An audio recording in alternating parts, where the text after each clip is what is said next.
Servo दण्डजितो लोको दुर्लभो हि शुचिर्नरः दण्डस्य हि भयात् सर्वं जगतोऽगाय कल्पते। नमस्कार साथियों, मैं अविनाश दास रेशनल कबीर यूट्यूब चैनल में आप सबका हार्दिक स्वागत करता हूं। मित्रों, चैनल को सब्सक्राइब ना किए हों तो सब्सक्राइब ज़रूर करें और शेयर करके अपने सभी साथियों तक पहुंचाएं, ताकि हमारा अभियान, तर्कशीलता का अभियान, वैज्ञानिक सोच का अभियान, विकासशील सोच का अभियान देश के कोने कोने पर पहुंच सके। दोस्तों, मैंने शुरू में एक श्लोक आपके सामने रखा है। यह श्लोक मनुस्मृति के अध्याय 7 का 22वां श्लोक है। दोस्तों, जहाँ मनु में निगेटिविटी बहुत है, वहीं पर कोई कोई श्लोक जो है बड़े तर्कपूर्ण और युक्ति युक्त हैं। उन्हीं में से श्लोक है। सबसे पहले मैं आप सब लोगों को रिपब्लिक डे, गणतंत्र दिवस का ढेरों शुभकामनाएं देना चाहूँगा और आप सबको ढेरों शुभकामनाएं देते हुए मैं अपनी बात को शुरू करूँगा। साथियों, मैंने जो श्लोक को पढ़ा है, इस श्लोक का अर्थ है सारा संसार दंड के अधीन है। शुद्ध साधु मनुष्य बिरला ही होता है। दंड के भय से ही सारा संसार और प्राणी अपना अपना भोगने में समर्थ होते हैं, अपना अपना भोग भोगने में समर्थ होते हैं। यहाँ पर कहा है दोस्तों, देवता, दानव, गंधर्व, राक्षस, पक्षी, पक्षी, नाग, ये सभी दंड के भय से पीड़ित होकर के नियम का पालन करते हैं। दंड का उचित उपयोग न हो तो सभी वर्ण दूषित हो जाएं, धर्म के सभी बांध टूट जाएं और सब लोगों में विद्रोह फैल जाए। इन्हीं बिंदुओं पर मैं चर्चा करूंगा। दोस्तों, आज रिपब्लिक डे है, आज गणतंत्र दिवस है। आप सबको मालूम है दोस्तों कि 299 विधानसभा के सदस्यों के डिस्कस के द्वारा लंबे समय के परिश्रम के बाद भारतीय संविधान की रचना हुई। साथियों, जैसा कि मनु ने दंड की बात यहाँ कहा है, लेकिन हमारा भारतीय संविधान दंड की बात बहुत बाद में करता है। दोस्तों, उसके पहले फंडामेंटल राइट्स की बात करता है, हमारे मौलिक अधिकारों की बात करता है, मौलिक अधिकारों को सुनिश्चित करता है। इसके बाद कर्तव्यों की बात कहता है। अधिकार और कर्तव्य दोनों मिलकर के ही संविधान बनते हैं। आप लोगों ने पढ़ा हो। यहाँ पर मनु ने कहा सारा संसार दंड के अधीन है। शुद्ध साधु मनुष्य बिरला ही होता है। इक्के दुक्के कोई होते हैं जिनको जो है कोई नियम, कोई कानून नहीं बनाएंगे तो भी वो उचित कदम उठाते हैं, सोच समझ कर कदम उठाते हैं। अच्छाइयों की तरफ जो है उनका ध्यान जाता है। और अधिकतम लोग ऐसे होते हैं जो दंड के भय से काम करते हैं। साथियों, ये 100% सच तो नहीं है, लेकिन बहुत कुछ सच है कि अगर देश में नियम ना हो, कानून ना हो, तो दबंग लोग, अभी आप लोगों ने देखा है पिछले कुछ महीनों के अंदर मणिपुर में किस तरह से महिलाओं को नंगा घुमाया जाने लगा। झुंड के झुंड लोग कुत्तों की तरह जो है लाज शर्म सब भूल करके सामूहिक बलात्कार करने लगे। उसी बीच में उनकी माँ भी रही होगी, बहन भी रही होगी, बेटियां भी रही होगी। वो सब पर क्या प्रभाव पड़ेगा, ये सब की चिंता छोड़ दी। ऐसा इसलिए करते हैं दोस्तों, जहाँ भी कानून ढीला होगा, कानून व्यवस्था में ढिलाई आएगी, वहाँ ऐसा हो जाता है। यहाँ मनु का कहना सही है कि शुद्ध साधु मनुष्य बिरला ही होता है। किसी भी वर्ग में सज्जन मनुष्य, फूंक फूंक कर कदम करने चलने वाला मनुष्य कम संख्या में पाए जाते हैं। ज़्यादातर लोगों को कानून के आधार पर उनको अपने बस में रखना पड़ता है शासन प्रशासन के द्वारा। साथियों, यहाँ तक बात ठीक है। यहाँ पर इन्होंने कहा है देवता, दानव, गंधर्व, राक्षस, पक्षी, नागगण, ये सब दंड के भय से जो है अपने अपने नियम पर चलते हैं। लेकिन साथियों, मनुष्य की बात तो ठीक है, लेकिन दूसरे जो पशु पक्षी हैं वो नियम के आधार पर नहीं चल सकते। कुछ चीज़ों को समझ लेते हैं, उनके मन में एक ढर्रा बन जाता है, एक लीक बन जाता है और उसके अनुसार वो चलने लगते हैं। उनकी उतनी क्षमता है। बाकी साथियों, ये नियम मनुष्यों पर पूरी तरह से लागू होता है। अच्छा, मनुष्य अगर बिना नियम के ठीक ठाक नहीं चलते तो नियम कौन देगा उसको? उसको नियम देता है दोस्तों दुनिया में जो बिरला बिरला जो कहा गया है, जो बुद्धिजीवी होता है और जो मानवीय संवेदनाएं जिसके दिल में धड़कती है, वह व्यक्ति जो है नियम बना कर देता है। भारत का नियम हमारे महान भारत रत्न डॉक्टर B.R. अम्बेडकर बाबा साहेब के द्वारा दिया गया है। बाबा साहेब उन्हीं बिरले लोगों में एक थे जो इसमें कहा गया है कि शुद्ध साधु मनुष्य कोई बिरला होता है।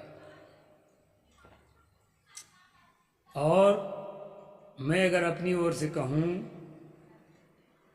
तो अत्यंत संवेदनशील, मानवीय संवेदनाओं को समझने वाला, दुख दर्दों को समझने वाला और उससे त्राण, उससे रक्षा करने वाला जिसका दिल होता है, वही दोस्तों नियम बनाता है। वैसे तो गुंडे बदमाश भी अपने गिरोह में कुछ न कुछ नियम बना लेते हैं, वो भी एक नियम है। तो भारत का संविधान बाबा साहेब ने, वैसे तो मैंने बताया कि संविधान सभा में 299 सदस्य थे और जो है ड्राफ्टिंग कमेटी के चेयरमैन बाबा साहेब थे, विधानसभा के अध्यक्ष डॉक्टर राजेंद्र प्रसाद थे। इस तरह से संविधान निर्मित हुआ है दोस्तों। कुछ लोग कहते हैं कि 2035 में हिंदू राष्ट्र का एक नया संविधान 12 विद्वानों द्वारा लिखा गया है, उसको लागू करेंगे। उस संविधान में राम राज, कृष्ण राज, मनुस्मृति इत्यादि किताबों से, कौटिल्य अर्थशास्त्रम इत्यादि किताबों से प्रेरणा ली गई है, ऐसा कहा जाता है। इसकी मैं पुष्टि नहीं करता। तो साथियों, हमें अपने मौलिक अधिकारों को समझना चाहिए। यहाँ पर तो यह भी कहा है दुष्येयुः सर्ववर्णाश्च विद्येन सर्वसेतवः सर्वलोक प्रकोपंच भद्दे दंडस्य विभ्रमात्। 24 नंबर श्लोक। कहते हैं दोस्तों, दंड का उचित उपयोग ना हो तो सभी वर्ण दूषित हो जाएं। जो ब्राह्मण क्षत्रिय वैश्य शूद्र का वर्ण बनाया गया है, मनु कहते हैं कि ये सारे वर्ण दूषित हो जाएं। जिनको जो काम सौंपा गया है, जिस जाति को जो काम, जो पेशा खानदानी सौंपा गया है, उससे वो भ्रष्ट हो सकते हैं और कोई दूसरा पेशा कर सकते हैं अगर उन पर अंकुश न रखा जाए तो। और कहते हैं धर्म के सभी बांध टूट जाएंगे। जो तथाकथित धर्म इन लोगों ने स्थापित किया है, उसके सभी बांध यही है कि किसको क्या करना चाहिए, महिलाओं को क्या करना चाहिए। दुहितु पांडित्यम गृहतंत्र में वेदेनाधिकारात्। महिलाओं का जो है पांडित्य, उनकी जो विद्वता, वो क्या है, गृहतंत्र में जुटे रहें। गृहतंत्र मतलब अपने पुरुष का भोग्य सामग्री बने रहना। इसके बाद जो है गर्भवती, गर्भ धारण करना, बच्चा पैदा करना, बच्चा पालना, झाड़ू पोछा लगाना, पति की सेवा करना, ससुराल वालों को सेवा करना, और जो है एक गुलाम की तरह जिंदगी जीना। झाड़ू पोछा लगाना, चौका लगाना, बर्तन मांजना। मैं एक वीडियो के माध्यम से आपको बताया था कि देहात में अभी भी मनु का साम्राज्य है दोस्तों। एक पुरुष जो है खेत से आता है, अपने काम से आता है, अगर घर में महिला नहीं है तो भोजन बना हुआ है तो बना हुआ भोजन को निकाल के खाएगा और अपना थाली बर्तन वहीं छोड़ देगा। जब वो महिला आएगी खेत से काम करके, तब फिर उसको साफ करेगी बर्तन। अपना नहाएगा तो बाथरूम में चड्डी छोड़ देता है। दोस्तों, ये अपराध ही नहीं, घोर पाप है। मेरे कहने के अनुसार, मेरे विचार में तो बहुत बड़ा पाप है। उसको वहाँ भी बराबर का मेहनत लेना और यहाँ भी बराबर का, यहाँ उसको अकेले फिर परेशान रखना, ये शोषण ही है। आज भी शोषण हो रहा है।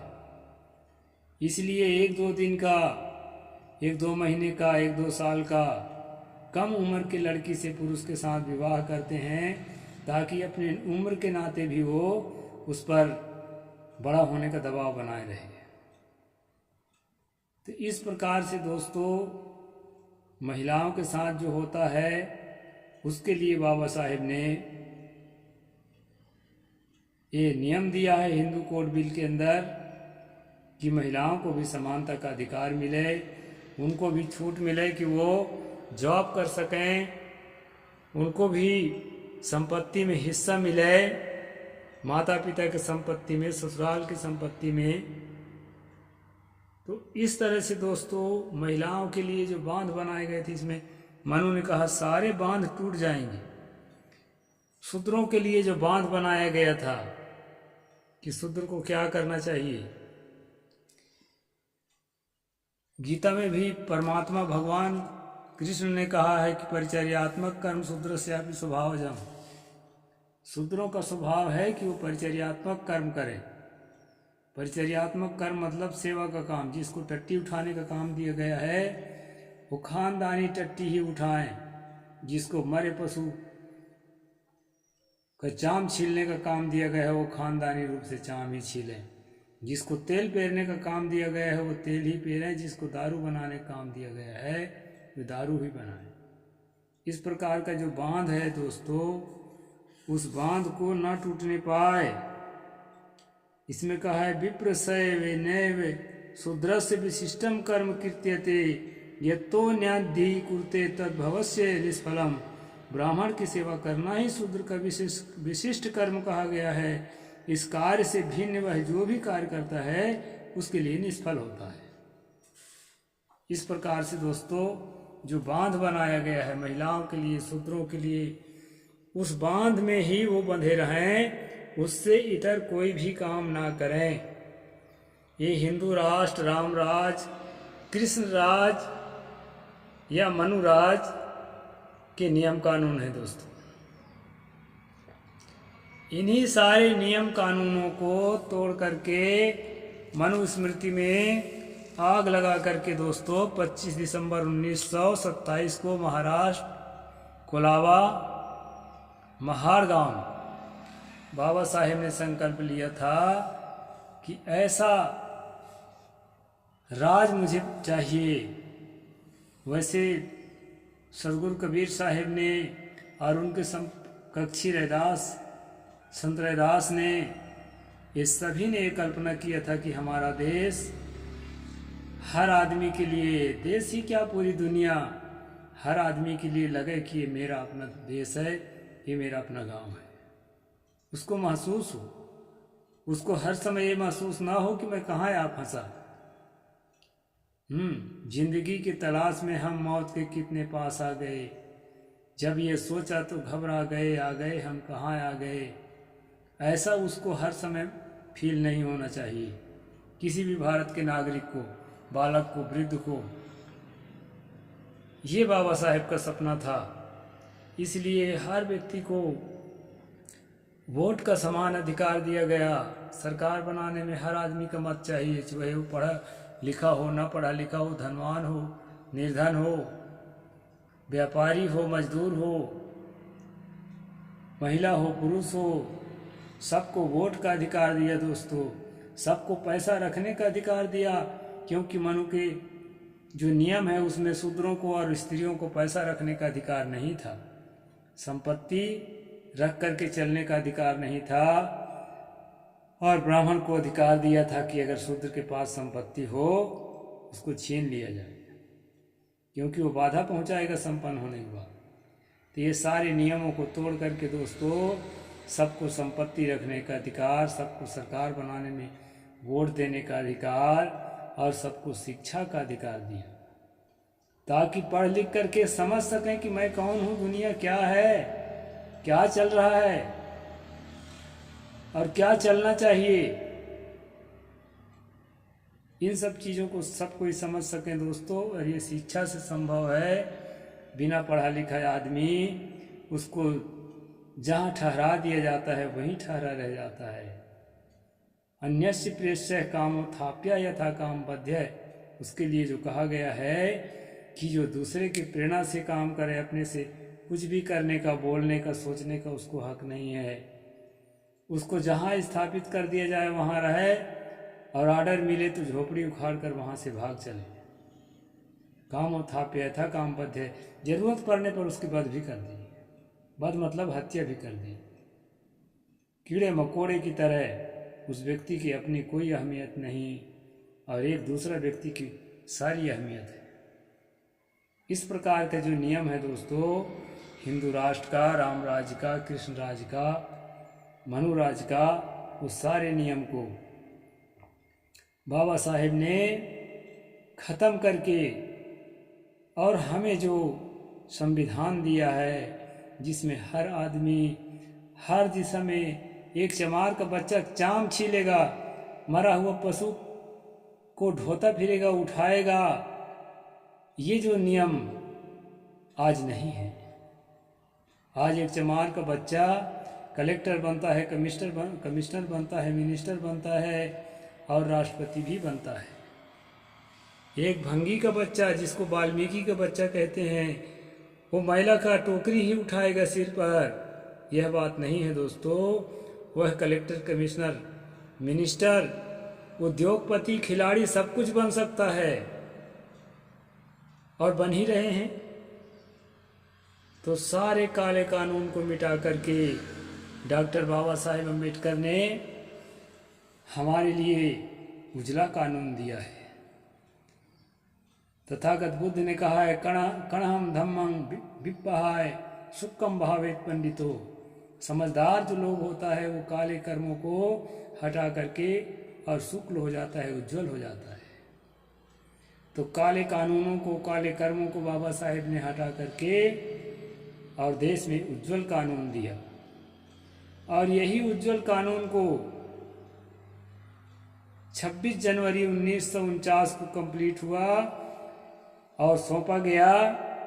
और 26 जनवरी 1950 को दोस्तों इसको देश के लिए लागू कर दिया गया। उसी के उपलक्ष्य में आज हम रिपब्लिक डे के रूप में, गणतंत्र दिवस के रूप में वर्षगांठ मनाते हैं। तो इस रिपब्लिक डे के हैप्पी रिपब्लिक डे,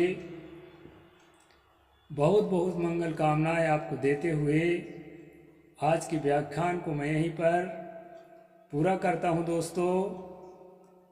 और जो भी बातें आपको लिखना होगा तो ज़रूर कमेंट बॉक्स में लिखेंगे और शेयर करेंगे और सभी साथियों तक पहुंचाएंगे और चैनल को जिंदा रखेंगे, ताकि मैं बहुत सारी बातें आम जनता तक पहुंचाने में सफल हो सकूं।